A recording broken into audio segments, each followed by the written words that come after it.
Hola, estamos de vuelta. Bueno, como estábamos hablando de Naamán, que al tener lepra tenía que vivir apartado, como estamos muchos hoy, y los que están afectados de coronavirus tienen que vivir, estar internados o vivir solos. Entonces, en el versículo 2 y 3 dice que habían armado bandas y habían llevado cautivos de Israel a una muchacha. Y le dijo a su señora, esta muchacha: si rogase al Señor, mi señor, por Naamán, al profeta que está en Samaria, que era Eliseo, él lo sanaría de su lepra. Entonces, cuando Siria dominaba Israel, tenían el derecho de llevar cautivos personas de Israel, ¿no? Hacia Siria. Entonces llevaron a esta mujer que servía a Naamán. Y entonces, cuando vos estás con una enfermedad, abraza a tu proceso, abraza tu enfermedad, no la odies. Mucho tiempo detesté mi enfermedad, que era porque no está más, la epilepsia. No, la odiaba, tenía un trauma. Cada día que me daba un ataque era una angustia tremenda que me agarraba, una bronca, un odio. Directamente le tenía odio a esa enfermedad. Pero sin embargo, Dios dice que te abraces a la enfermedad, a ese mal.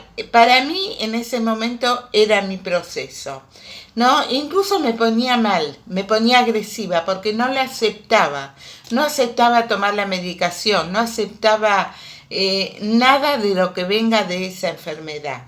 Entonces, cuando comenzás a entenderte con la enfermedad, a convivir con ese mal que te atrapa, que puede ser la enfermedad o puede ser otra cosa,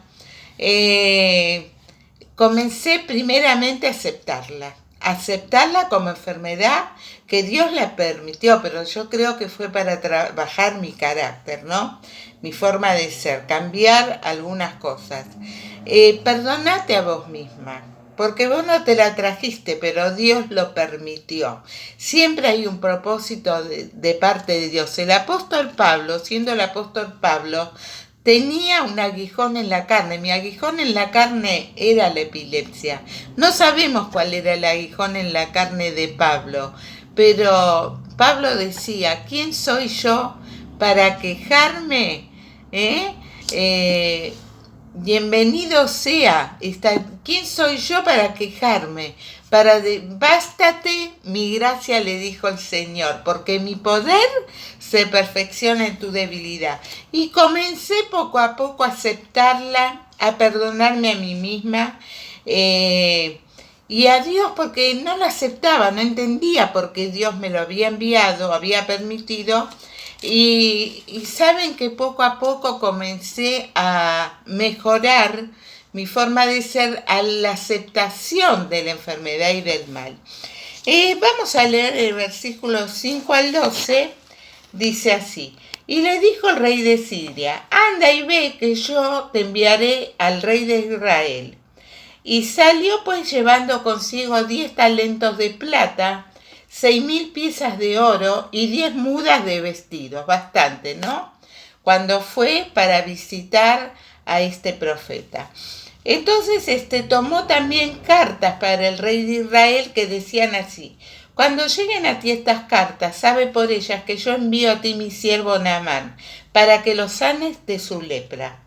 Y luego que el rey de Israel leyó las cartas, rasgó sus vestiduras y dijo: ¿soy yo Dios que mate y que dé vida para que éste envíe a mí para que sane a un hombre de su lepra? Considerad ahora y vean cómo busca ocasión contra mí.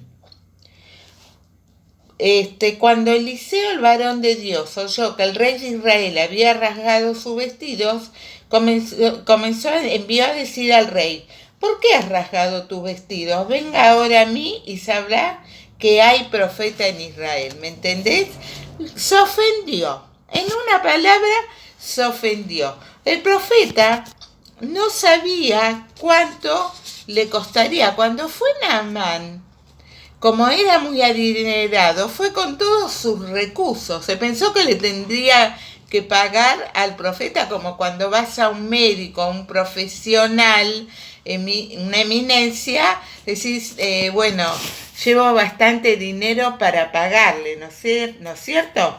Entonces fue preparado con recursos, con cosas de valor. Entonces llevó un talento de plata, miren, hasta el año pasado valía 34.000, pesaba 34.000 gramos de plata, un talento de plata. Y, o sea, todo lo que él llevó, ¿sabe cuánto es el precio de hoy? Sería 538.000 millones de dólares. ¡Wow! Una barbaridad. Eso daba el precio el año pasado. O sea, 66.000 gramos de oro valían 3.000 millones de dólares. Una barbaridad.